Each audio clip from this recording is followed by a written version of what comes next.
ਅੱਜ ਦੀ ਵੀਡੀਓ ਦਾ ਜਿਹੜਾ ਟੌਪਿਕ ਹੈ that is called computer hardware. Computer hardware basically ਹੁੰਦਾ ਕੀ ਹੈ, ਕੰਪਿਊਟਰ ਦੇ ਨਾਲ ਜਿਹੜੇ ਹਾਰਡਵੇਅਰ ਡਿਵਾਈਸਿਸ ਤੁਹਾਡੇ ਕੰਪਿਊਟਰ ਦੇ ਨਾਲ ਅਟੈਚ ਹੁੰਦੀਆਂ ਹਨ ਉਹ ਕੰਪਿਊਟਰ ਹਾਰਡਵੇਅਰ ਦਾ ਪਾਰਟ ਹਨ। ਬੇਸਿਕਲੀ ਜਿੰਨੀਆਂ ਵੀ ਡਿਵਾਈਸਿਸ ਜਾਂ ਪਾਰਟਸ ਕਨੈਕਟਡ ਹੁੰਦੇ ਹਨ ਉਹਨਾਂ ਨੂੰ ਦੋ ਭਾਗਾਂ ਦੇ ਵਿੱਚ ਵੰਡਿਆ ਜਾਂਦਾ ਹੈ। First part is input devices and second part is output devices. ਹੁਣ ਇਨਪੁੱਟ ਡਿਵਾਈਸਿਸ ਉਹ ਹੁੰਦੀਆਂ ਹਨ ਜਿਹੜੀਆਂ ਕਿ ਕੰਪਿਊਟਰ ਦੇ ਵਿੱਚ ਇਨਪੁੱਟ ਪ੍ਰੋਵਾਈਡ ਕਰਦੀਆਂ ਹਨ। ਆਊਟਪੁੱਟ ਡਿਵਾਈਸਿਸ ਦੀ ਹੈਲਪ ਨਾਲ ਆਪਾਂ ਆਊਟਪੁੱਟ ਦੇਖਦੇ ਹਾਂ। ਪਰ ਇਨਪੁੱਟ ਤੇ ਆਊਟਪੁੱਟ ਡਿਵਾਈਸਿਸ ਤੋਂ ਪਹਿਲਾਂ ਤੁਹਾਡੇ ਕੰਪਿਊਟਰ ਦੇ ਵਿੱਚ ਕਿਹੜੇ ਹਾਰਡਵੇਅਰ ਡਿਵਾਈਸਿਸ ਜਿਹੜੇ ਨੇ ਉਹ ਅਟੈਚਡ ਹੁੰਦੇ ਹਨ। ਜਿਵੇਂ ਕਿ ਤੁਸੀਂ ਡਾਇਗਰਾਮ ਦੇ ਵਿੱਚ ਦੇਖ ਰਹੇ ਹੋ, ਇਹ ਇੱਕ ਕੰਪਿਊਟਰ ਦਾ ਕੈਬਿਨਟ ਹੈ। ਕੈਬਿਨਟ ਆਪਾਂ CPU ਬਾਕਸਿਸ ਨੂੰ ਕਹਿੰਦੇ ਹਾਂ, ਕੇਸ ਨੂੰ ਕਹਿੰਦੇ ਹਾਂ। ਇਸ ਦੇ ਵਿੱਚ ਸਭ ਤੋਂ ਪਿੱਛੇ ਜੋ ਰਾਈਟ ਹੈਂਡ ਸਾਈਡ ਤੇ ਹੈ that is main power plug, ਜਿੱਥੋਂ ਤੁਸੀਂ ਆਪਣੇ ਕੰਪਿਊਟਰ ਨੂੰ ਸਪਲਾਈ ਦੇਣੀ ਹੁੰਦੀ ਹੈ। ਉਸ ਦੇ ਨਾਲ ਹੀ ਜੋ ਲੱਗੇ ਹਨ ਸਰਕਲ ਦੇ ਵਿੱਚ that is called ਫੈਨਸ, ਜਿਹੜੇ ਤੁਹਾਡੇ ਪ੍ਰੋਸੈਸਰ ਨੂੰ ਜਿਹੜੀ ਹੈ ਕੂਲਿੰਗ ਪ੍ਰੋਵਾਈਡ ਕਰਦੇ ਹਨ। ਇਸ ਤੋਂ ਬਾਅਦ ਨੀਚੇ ਰਾਈਟ ਹੈਂਡ ਸਾਈਡ ਦੇ ਉੱਪਰ ਕੀਬੋਰਡ ਦੇ ਔਰ ਮਾਊਸ ਦੇ ਦੋ ਪਿੰਸ ਲੱਗੇ ਹੋਏ ਹਨ, ਇਹਨਾਂ ਨੂੰ ਪੋਰਟਸ ਵੀ ਕਹਿੰਦੇ ਹਨ। ਉਸ ਦੇ ਨਾਲ ਨੀਚੇ USB ਪੋਰਟਸ ਹਨ, USB 1 USB 2, ਜਿਨ੍ਹਾਂ ਦੀ ਹੈਲਪ ਨਾਲ USB ਕੀਬੋਰਡ ਨੂੰ ਅਟੈਚ ਕਰ ਸਕਦੇ ਹੋ। ਇਸ ਤੋਂ ਨੀਚੇ ਕੁਝ ਕਲਰ ਕੋਡਿੰਗ ਦਿੱਤੀ ਗਈ ਹੈ, ਸਾਊਂਡ ਆਊਟ, ਸਾਊਂਡ ਇਨ, ਮਾਈਕ੍ਰੋਫੋਨ, ਗੇਮ ਪੋਰਟ। ਤਾਂ ਇਹ ਡਿਫਰੈਂਟ ਪੋਰਟਸ ਨੇ ਜਿਹੜੀਆਂ ਕਿ ਕੈਬਿਨਟ ਦੇ ਉੱਪਰ ਅਵੇਲੇਬਲ ਹੁੰਦੀਆਂ ਹਨ। ਜੇ ਤੁਸੀਂ ਰਾਈਟ ਹੈਂਡ ਸਾਈਡ ਤੇ ਦੇਖੋਗੇ ਤਾਂ ਇੱਕ ਵੀਡੀਓ ਕਾਰਡ ਹੈ, ਨੈਟਵਰਕ ਕਾਰਡ ਹੈ, ਮੋਡਮ ਹੈ। ਤਾਂ ਇਹ ਕੁਝ ਬੇਸਿਕ ਕੰਪੋਨੈਂਟਸ ਹਨ ਜਿਹੜੇ ਕਿ ਤੁਹਾਡੇ ਕੈਬਿਨਟ ਦੇ ਵਿੱਚ ਇਨਵੋਲਵਡ ਹੁੰਦੇ ਹਨ। ਜੇਕਰ ਆਪਾਂ ਗੱਲ ਕਰੀਏ ਤਾਂ ਡਿਫਰੈਂਟ ਕੰਪਿਊਟਰ ਦੇ ਹਾਰਡਵੇਅਰ ਜਿਹੜੇ ਕੈਬਿਨਟ ਦੇ ਵਿੱਚ ਅਵੇਲੇਬਲ ਹੁੰਦੇ ਹਨ। ਜੋ ਪਹਿਲਾ ਹੈ ਕੇਸ। ਕੇਸ ਬੇਸਿਕਲੀ ਕੰਪਿਊਟਰ ਦੇ ਵਿੱਚ ਕੈਬਿਨਟ ਨੂੰ, ਬੇਸ ਯੂਨਿਟ ਨੂੰ, ਸਿਸਟਮ ਯੂਨਿਟ ਨੂੰ, ਜਾਂ ਸਿੰਪਲੀ ਆਪਾਂ ਜਿਸ ਦੇ ਵਿੱਚ ਸਾਰੇ ਦੇ ਸਾਰੇ ਜਿਹੜੇ ਕੰਪੋਨੈਂਟ ਨੇ ਕੰਪਿਊਟਰ ਦੇ ਸੇਵ ਹੁੰਦੇ ਹਨ ਉਸ ਨੂੰ ਆਪਾਂ ਕੇਸ ਕਹਿੰਦੇ ਹਾਂ। ਸੈਕਿੰਡ ਹੈ ਜਿਹੜਾ CD DVD ROM ਜਾਂ CD ਰੀਰਾਈਟੇਬਲ। ਬੇਸਿਕਲੀ ਤੁਹਾਡੇ ਕੰਪਿਊਟਰ ਦੇ ਵਿੱਚ ਜੇਕਰ ਤੁਸੀਂ ਕੋਈ ਵੀ ਡੇਟਾ ਡਿਸਕ ਦੇ ਉੱਪਰ ਸੇਵ ਕਰਨਾ ਹੈ ਤਾਂ ਉਹਦੇ ਲਈ ਜਿਹੜਾ ਕੰਪੋਨੈਂਟ ਯੂਜ਼ ਹੁੰਦਾ ਹੈ ਤਾਂ ਉਸ ਨੂੰ CD ਰਾਈਟਰ, DVD ਰਾਈਟਰ ਜਾਂ CD DVD ਰਾਈਟਰ ਕਿਹਾ ਜਾਂਦਾ ਹੈ। ਨੈਕਸਟ ਵਨ ਇਜ਼ CPU ਔਰ ਪ੍ਰੋਸੈਸਰ। ਸੈਂਟਰਲ ਪ੍ਰੋਸੈਸਿੰਗ ਯੂਨਿਟ ਜਿਹੜੀ ਹੈ ਇਹ ਕੰਪਿਊਟਰ ਦੇ ਵਿੱਚ ਅਵੇਲੇਬਲ ਹੁੰਦਾ ਹੈ, ਜਿਸ ਦੇ ਥਰੂ ਸਾਰੀਆਂ ਇੰਸਟਰਕਸ਼ਨਸ ਕੰਪਿਊਟਰ ਪ੍ਰੋਗਰਾਮ ਦੇ ਥਰੂ ਅਲੱਗ-ਅਲੱਗ ਕੰਪੋਨੈਂਟਸ ਦੇ ਉੱਪਰ ਹੁੰਦੀਆਂ ਹਨ। ਜਿੰਨੀ ਵੀ ਕੰਪਿਊਟਰ ਦੇ ਵਿੱਚ ਡਿਸੀਜਨ ਹੁੰਦੀ ਹੈ, arithmetic, logical, control unit operations ਹੁੰਦੇ ਹਨ। ਇਹ ਸਾਰੀ ਇੰਸਟਰਕਸ਼ਨਸ ਕੌਣ ਪ੍ਰੋਵਾਈਡ ਕਰਦਾ ਹੈ? CPU ਕਰਦਾ ਹੈ।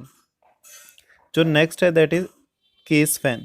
ਕੇਸ ਫੈਨ ਬੇਸਿਕਲੀ ਕੀ ਹੁੰਦਾ ਹੈ, ਤੁਹਾਡੇ ਕੰਪਿਊਟਰ ਦੇ ਜਿੰਨੇ ਵੀ ਪ੍ਰੋਸੈਸਰ ਨੇ ਜਾਂ ਅਦਰ ਕੰਪੋਨੈਂਟਸ ਨੇ ਉਹਨਾਂ ਨੂੰ 에ਅਰ ਕੂਲਿੰਗ ਪ੍ਰੋਵਾਈਡ ਕਰਨ ਲਈ ਇਹ ਆਪਾਂ ਫਿੱਟ ਕਰ, ਇਹ ਤੁਹਾਡੇ ਜਿਹੜੇ ਕੈਬਿਨਟ ਦੇ ਵਿੱਚੋਂ ਗਰਮ ਹਵਾ ਬਾਹਰ ਕੱਢ ਕੇ ਉਸ ਨੂੰ ਕੂਲਿੰਗ ਪ੍ਰੋਵਾਈਡ ਕਰਦਾ ਹੈ।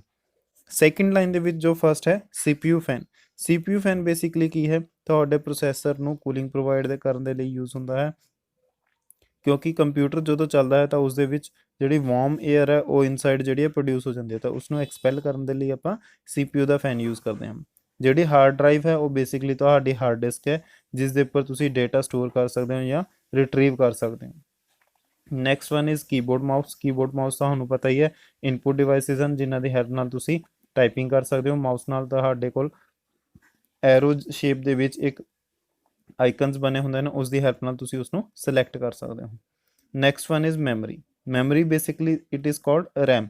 ਜਿਹੜੀ ਕੰਪਿਊਟਰ ਦੇ ਵਿੱਚ ਰੈਮ ਆਪਾਂ ਇੰਸਟਾਲ ਕਰਦੇ ਹਾਂ, ਬੇਸਿਕਲੀ 4GB 8GB ਜੋ ਲੇਟੈਸਟ ਹੈ ਹੁਣ 8GB ਚੱਲ ਰਹੀ ਹੈ। ਬੇਸਿਕਲੀ ਡੇਟਾ ਆਈਟਮਸ ਨੂੰ ਅਸੈਸ ਕਰਨ ਲਈ, ਮੀਨਸ ਰੀਡ ਕਰਨ ਲਈ ਔਰ ਰਾਈਟ ਕਰਨ ਲਈ ਯੂਜ਼ ਹੁੰਦੀ ਹੈ। ਮੋਡਮ ਕੀ ਹੈ? ਇੱਕ ਨੈਟਵਰਕ ਹਾਰਡਵੇਅਰ ਡਿਵਾਈਸ ਹੈ ਜਿਹੜਾ ਮੋਡੂਲੇਟ ਕਰਦਾ ਹੈ ਸਿਗਨਲਸ ਨੂੰ ਤਾਂ ਕਿ ਡਿਜੀਟਲ ਇਨਫੋਰਮੇਸ਼ਨ ਜਿਹੜੀ ਆ ਉਹ ਟਰਾਂਸਮਿਟ ਕਰ ਸਕੇ। ਬੇਸਿਕਲੀ ਇੰਟਰਨੈਟ ਦੇ ਉੱਪਰ ਜਦੋਂ ਤੁਸੀਂ ਇੰਟਰਨੈਟ ਨੂੰ ਯੂਜ਼ ਕਰਨਾ ਤਾਂ ਉਹਦੇ ਇੰਟਰਫੇਸ ਦੇ ਲਈ ਆਪਾਂ ਮੋਡਮ ਯੂਜ਼ ਕਰਦੇ ਹਾਂ।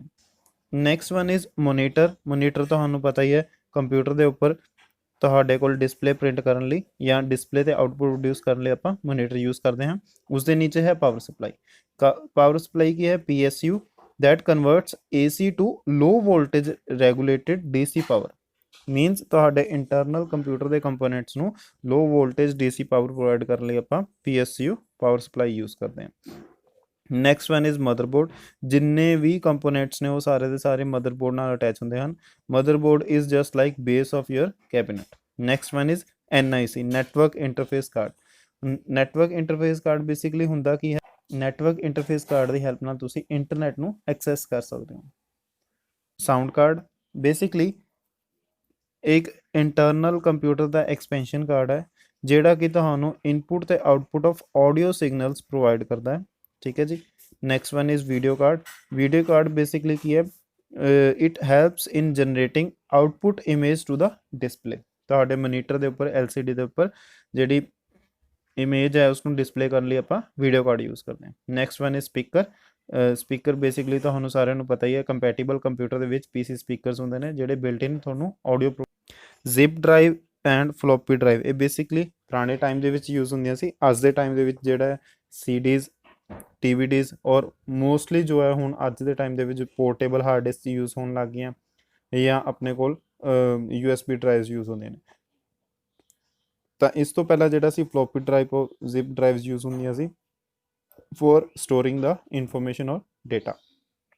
ਸੋ ਆਪਣੇ ਕੰਪਿਊਟਰ ਦੇ ਵਿੱਚ ਮਦਰਬੋਰਡ ਇੰਸਟਾਲ ਹੁੰਦਾ ਹੈ, ਔਰ ਮਦਰਬੋਰਡ ਦੇ ਨਾਲ ਇਹ ਸਾਰੇ ਦੇ ਸਾਰੇ ਕੰਪੋਨੈਂਟਸ ਜਿਹੜੇ ਨੇ ਉਹ ਅਟੈਚਡ ਹੁੰਦੇ ਹਨ। ਨੈਕਸਟ ਵੀਡੀਓ ਦੇ ਵਿੱਚ ਆਪਾਂ ਜਿਹੜੇ ਨੇ ਇਸ ਦੇ ਇਨਪੁਟ ਡਿਵਾਈਸਿਸ ਔਰ ਆਊਟਪੁੱਟ ਡਿਵਾਈਸਿਸ ਦੇ ਬਾਰੇ ਡਿਸਕਸ ਕਰਾਂਗੇ।